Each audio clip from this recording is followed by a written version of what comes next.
Mic test. Check 1, 2. Check 1, 2, 3. Wow, kaya mo talagang ayusin ang lahat, ah. This is how I treat my patients. Music changes a lot of things. Okay, ako nang bahala sa music. Sige lang.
Captain Mew, papunta ka na ba rito?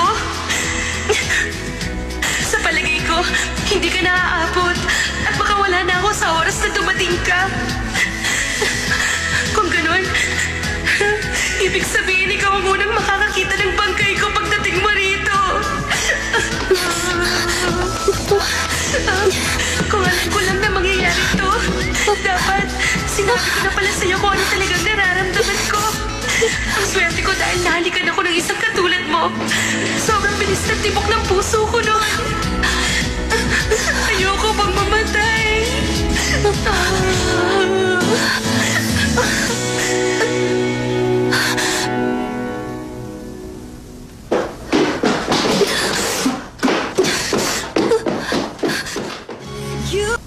Music really changes a lot of things. At mukhang nasa gitna ako ng pagbabagong yun.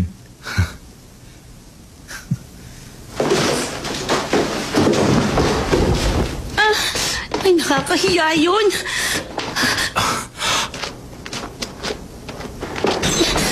Ay, kalabaw! Ay, nakakagulat ka naman. Paano ka napunta dyan? Nasa taas ka, diba? Mukhang ito na ang pagkakataon ko. Teka, ginagamit mo ang pagiging sundalo mo para makuha mo ang gusto mo. Hindi naman patas yun. May isa kasing doktor na nag-broadcast ng feelings niya. May lugar ang mga doktor sa media. Ikaw pa mismo nagsabi nun. At saka, hindi naman tama yung ginawa mo. Bakit pinakinggan mo yung recording? Hindi ko kasalanan na nag-play yun. Pero kahit na, dapat tinakpan mo ang tenga mo. Alam mo, ang cute mo sa ginagawa mo. Pero bakit tumatakbo ka? Kanina lang ipinagtatapat mo ang feelings mo. Nandito na ako pero lumalayo ka. Anong sinabi mo? Sino nagsabing nagtapat Iba ako? yung sinabi mo sa recording? Hindi ako yun, no? Anong hindi? Galing yun sa phone mo. Ay, hindi ko phone yan. Ay, bakit ba walang kwenta yung naiisip kong palusot? Isang karangalan ng parte ko nun. Ewan ko sa'yo. Mag-usap na tayo. Naku, tingnan mo yan, no? Ay, Asa ka pa. Sagutin mo na ako. Ilang beses mo na akong binasted. Gusto ko lang naman malaman kung totoo yung sinabi mo dun. Sagutin mo na yung tanong ko. sige na nga. Sasagutin kita kapag binitawan mo ako. Promise. Promise yan, ha?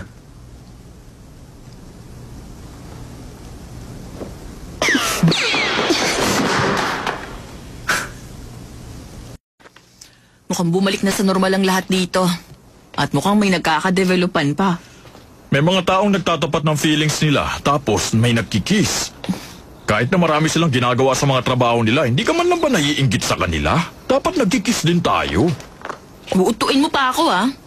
Pagkatapos ng lahat na nangyari sa atin sa lugar na ito, samantalahin na natin ang pagkakataon na meron tayo. Ewan ko sa'yo.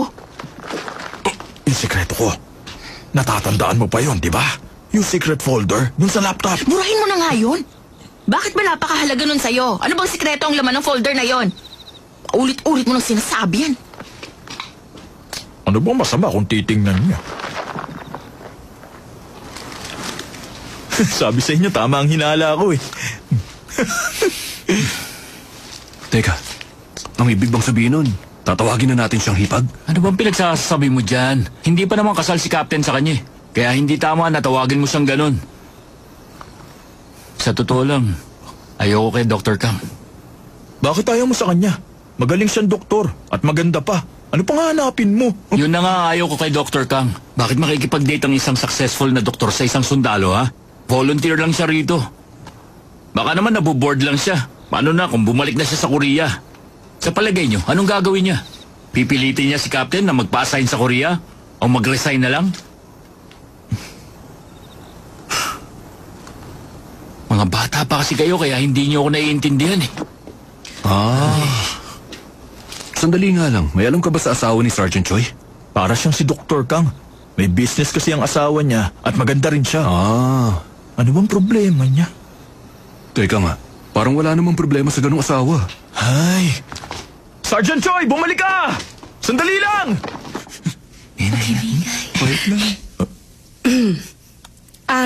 Nurse Emma, pakilista yung mga gamot na kailangan natin ngayong gabi. Tapos ipadala mo na yun sa ospital. Pero lilinawin ko lang. Totoo bang nagtapat ka na ng feelings mo para kay Captain Yu? Sa pagkakaintindi ko, si Captain yung unang nagtapat ng feelings niya kay Dr. Kang. Nasa trabaho tayo ngayon kaya wala tayong oras maglokohan. Sige na, mag-focus tayo. May babalik na bukas sa Korea, hindi ba? Teka nga, ngayon ba ang first day nila? Dapat bukas pa. Hindi. Ang alam ko, dun yung sa araw na nagtapat siya. Hindi niyo ba talaga titigilan yan? Siyempre, ang first day namin ay... Buti pa bumalik na lang kayo ni Hat bukas, ha?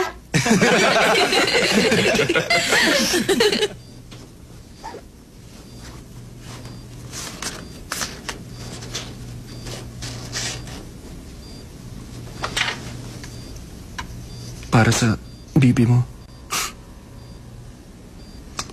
Doc, excuse me nga. Pwede bang iba na lang ang tumingin sa akin? Bakit? Iba siyang doktor na unang nakakita sa'yo? Eh, yun na nga eh. Naiinis kasi ako kapag naaalala kong siya nagligtas sa akin. Nanginginig pa ang mga kamay niya. Okay, sige. Sino bang gusto mo? Alam ko na. Gusto mo si Daniel? Pero Inglesero yun. O kaya si Dr. Jiang. Kaya lang patay na siya. Pasensya na. Kulang kami sa doktor. Hindi TV channel ang mga doktor. Hindi ka pwedeng mamili kahit na gusto mo pa kaming palitan. Sumunod ka kung gusto mong gumaling.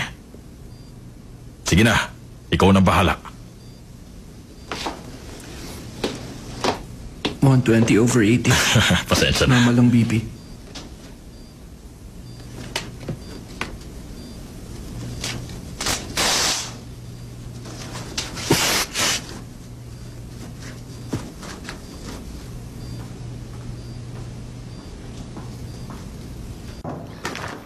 Ay, Diyos ko!